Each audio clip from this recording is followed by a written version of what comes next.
Welcome back. Now in this video we are going to work with Stripe Checkout. In order to do that, we're going to come inside of our settings, and then you'll see it within the Stripe apps. You'll then click Checkout Settings.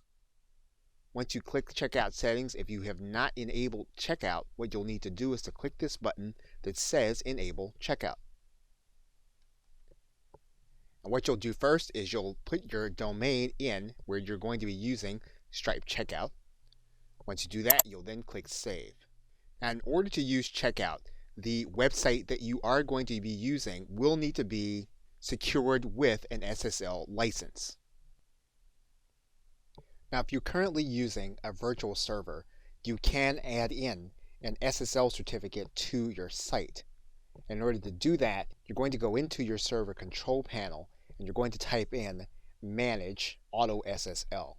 And when you start typing Manage Auto SSL into the search, you're going to see this link come available. You're going to click that link.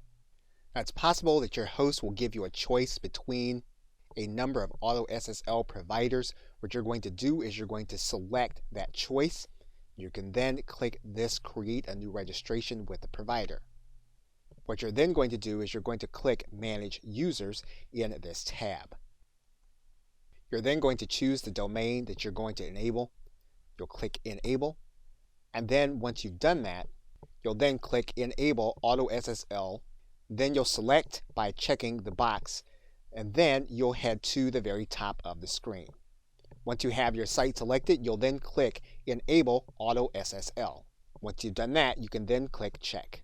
Now, it will typically take time before you'll see your certificate available as HTTPS. And once it's ready, you can then begin working with Stripe Checkout. Okay, so with that, thanks, and I will see you in another video.